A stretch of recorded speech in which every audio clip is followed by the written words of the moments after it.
y'amakuru abagenda acicikana hirya no hino ku mbuga nkoranyambaga ndetse no mu binyamakuru byinshi bigiye bitandukanye byano mu gihugu cy'u Rwanda ndetse no mu karere muri rusange. Wifuza kujya urubana natwe kanda subscribe unakane no kuri notification bityo tucyanza gutunganya amakuru yacu ukajyabona mu mbere gatanu kuri gatanu. Tudatinze reka tunyarukiye hano mu gihugu cy'abaturanyi muri Repubulika Iharanira Demokarasi ya Kongo. Mu gitondo nibwo naje kuba mbabwira mbagezaho amakuru avuga ku bitero byari birimbanije hariya mu gace ka Bunagana, aho FARDC yongeye gutera ibirindiro bya M23.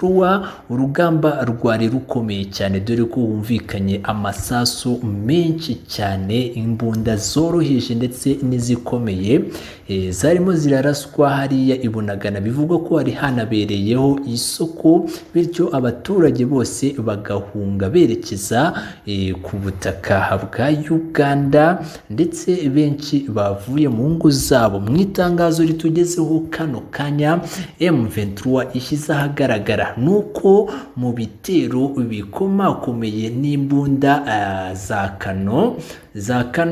Ibi tubibutse ko FARDC iherutse gushinja leta y'u Rwanda kuba yarazikoresheje ku butaka bwazo. Gusa kuri ubu ngubu M23 ivuze ko zino mbunda za Canon arizo FARDC iri kumwe na FDLR byifashishije mu kurasa hariya i Bunagana. Ibi bivuga ko byahitanye abana batoya babiri, mundi abantu benshi barakomereka n'ibyo bisasu bikomakomeye baje kuba batera hariya i Bunagana. Rino tangazo rikomeza kugenda rivuga ibintu byinshi cyane, dore ko rikomeza rigaruka no ku masezerano bagiranye ni kino gisirikare cyangwa se nino leta ya Kinshasa, aho basinyanye amasezerano yo guhagarika intambara. Bityo ibintu FARDC itubahirije, dore ko ariyo igenda kugaba ibitero simusiga kuri M23, nayo nk'uko yabitangaje yavuze ko izirwanaho ku buryo bushimishije, dore ko ivuga ko zino ngabo za FARDC nta mbaraga na nkeya, ari inyantege nke, ari abasirikare bahora babeshya Perezida Tshisekedi ko nta mbaraga abafite zo kuba babasha kubarwanya. Yes, ngaye nguko reka dukomezanye n'aya makuru ababaje cyane ya bino bisasu bya rokete byaje kuba biterwa hano ku butaka bw'u Rwanda. N'agasomborotso gakomeye cyane Kongo ikomeje kwereka u Rwanda rugakomeza rubirebera ndetse runihangana, rukabandikira amatangazo rubiyama ku bisasu bakomeje gutera. Gusa hari icyo bihatse byose tuzabibabwira gatanu kuri gatanu. Reka dukomezanye n'aya makuru, nibutsa gukanda subscribe ukanakanda na notification tukajya tubana gatanu kuri gatanu. Ni mu kagari ka Nyabigoma, umurenge wa Kinigi, akarere ka Musanze, aharashwe ibindi bisasu bibiri bya roketi bikekwa ko byaturutse muri teritwari ya Rucuru muri Repubulika ya Demokarasi ya Kongo. Abahaye ikinyamakuru bwiza.com barasobanura ko ibi bisasu byaguye ahantu habiri hatandukanye mu mudugudu wa Gasizi, ndetse aho hari mu masaha ya saa 5 byaba byaturutse mu gace ka Cyanzu gaherereye muri groupema ya Jomba muri Rucuru. Birashoboka kuko urubuga Kivu Morning Post rwo muri Repubulika Iharanira Demokarasi ya Kongo rwatangaje ko saa 4:40 z'igitondo, isaa 5:40 zo mu Rwanda cy'uyu wa 10 Kamena umwaka wa 2022 muri Cyanzu hubuye imirwano hagati y'ingabo za leta n'umutwe witwaje intwaro wa M23. Rwagize ruti ku isaha ya saa 4:40 hubuye imirwano hagati y'ingabo za Kongo na M23 ku musozi wa Cyanzu uri mu maboko y'uyu mutwe witwaje intwaro. Imirwano ibaye nyuma y'iminsi 2 y'agahenge muri aka gace, aho imirwano yari ikomeje hagati ya FARDC ndetse na M23. Umwe muri aba baturage yatangaje ko ibi bisasu byaguye mu murima ku buryo byaba nta muntu byishe cyangwa ngo bimukomeretse, aho yagize ati ibiguye mu murima ngo umenya nta muntu bihitanye.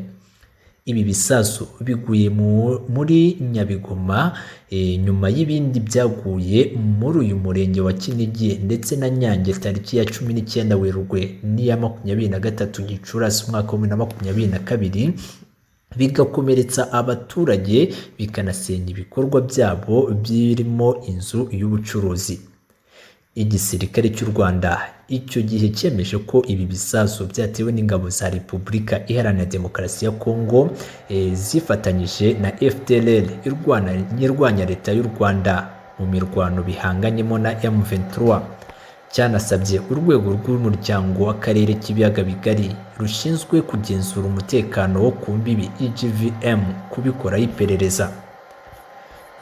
Ngaye nguko ngira ngo muri kugenda mubona amashusho agiye atandukanye yerekana bino bisasu byatewe hariya muri Musanze ahakunze kugabwaho ibitero n'izino nyeshyamba za FDLR zirimo zirafatanya n'ingabo za Repubulika Iharanira Demokarasi ya Kongo. Reka dukomezanye n'aya makuru 5 kuri 5 ndagarukana na byinshi kuri bino bisasu aho u Rwanda rwaje kuba rurya karungu. Ibi byose turaza kubibakurikirana 5 kuri 5. Nous sommes à Tchanzu, non loin des frontières du Rwanda et de l'Ouganda, un point chaud des affrontements avec les rebelles du M23 cette semaine. Des combats qui se doublent d'une vive querelle avec le Rwanda, accusé une nouvelle fois par le Congo d'envoyer des soldats pour soutenir les rebelles.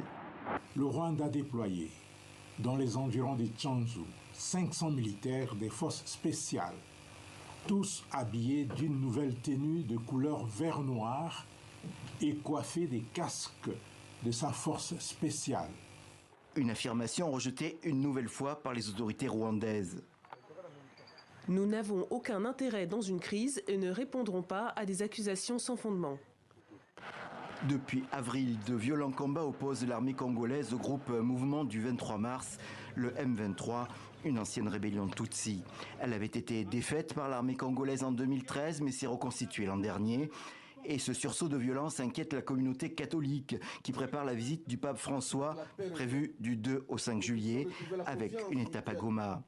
L'évêque de Goma a annoncé que le pape désirait rencontrer des victimes des violences dans l'est du Congo. Mais certains catholiques craignent maintenant une annulation du voyage. On est tellement inquiets par le fait que les combats ont repris. Pourtant, il y avait déjà un peu d'accalmie. On comprend que les affrontements ont repris. On a tendance à croire qu'ils n'ont que comme mission empêcher l'arrivée du pape. En attendant le pape, l'Église catholique a annoncé en début de semaine qu'elle organisera une marche le 30 juin pour soutenir les FARDC, prier pour les victimes de la guerre et compatir avec leurs familles.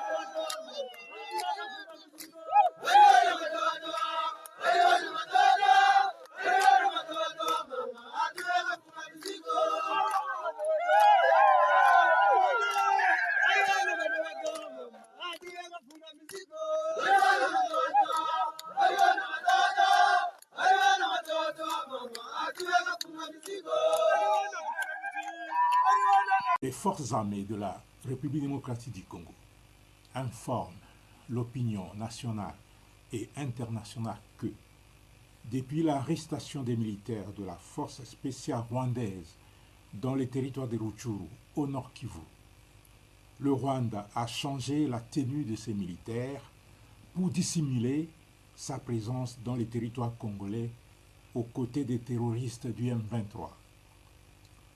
Le Rwanda a déployé dans les environs de Tchanzu 500 militaires des forces spéciales, tous habillés d'une nouvelle tenue de couleur vert-noir et coiffés des casques de sa force spéciale. Pire encore, les terroristes du M23, soutenus par le Rwanda, leur mentor naturel, se sont intentionnellement attaqués à la MONUSCO à Muhati, non loin de Bikenge, dans le groupement des Djomba en territoire de Rutshuru. Pourtant, la force de la MONUSCO est en plein exercice de sa mission conformément au mandat du Conseil de sécurité des Nations Unies. Au cours de cette attaque, 3 casques bleus tanzaniens ont été blessés, dont un grièvement. Ce dernier a été évacué pour des soins appropriés. Rappelons que cette nouvelle attaque, dirigée contre les casques bleus, intervient après tant d'autres, surtout celle contre l'hélicoptère de la MONUSCO qui a été abattu et qui a coûté la vie à 8 soldats de la paix. En s'attaquant à la force des Nations Unies, le M23, soutenu par le Rwanda, confirme son caractère terroriste. La population congolaise est appelée à la vigilance et à dénoncer la présence de toute personne porteuse d'armes et habillée en tenue vert noir.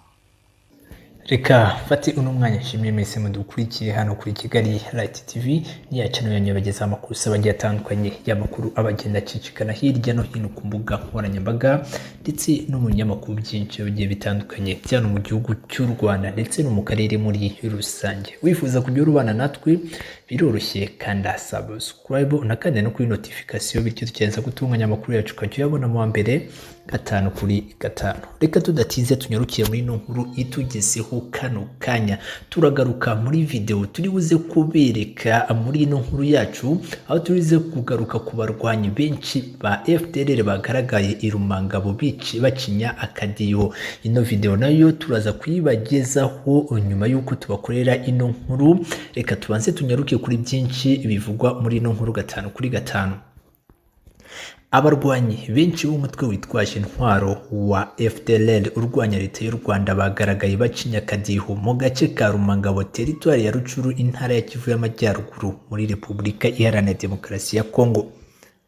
Urubuga Goma24 rwashyize hanze video y'amasegonda 38 kandi turaza kuyibagezaho hano.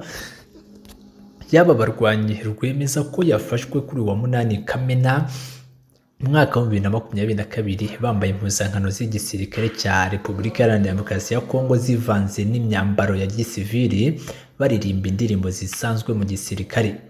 Aba barwanyi kandi bagaragara bafite imbunda ziganjemo AK47 ndetse bamwe muri bo bikoreye udufuka n'ibikapu. Iyi video igiye hanze mu gihe leta y'u Rwanda ishinje igisirikare cya Repubulika Iharanira Demokarasi ya Kongo kizwi nka FARDC na leta muri rusange gukorana n'uyu mutwe witwaje intwaro cyane ko iki gihugu gihanganye na M23. Gusa umuvugizi wa FARDC General Leon Richard Kasonga mu kiganiro yagiranye n'abanyamakuru tariki ya 31 Gicurasi umwaka wa 2022 yatangaje ko FDLR yasenyutse ku buryo atari ikibazo ku mutekano wa RDC n'u Rwanda. General Kasonga yasobanuye ko abarwanyi bake ba FDLR bakigaragara baba bari mu matsinda mato y'abantu batarenze 9 bishakira ibiribwa n'imiti. FDLR ni umutwe ugizwe n'abahoze mu ngabo z'u Rwanda ex-FAR no mu mutwe w'intera hamwe wifashishijwe mu gushyira mu bikorwa jenoside yakorewe abatutsi imaze imyaka 22 ikorera mu butaka bwa Repubulika Iharanira Demokarasi ya Kongo. Aba barwanyi bagaragaye kuri uyu wa gatatu. Yes, ngaye nguko ntandi ni Kigali Light TV bageza amakuru bagiye atandukanye. Reka dukomezanye n'iyi video 5 kuri 5 ndetse n'amakuru yose ari kugenda avugwa muri Repubulika Iharanira Demokarasi ya Kongo.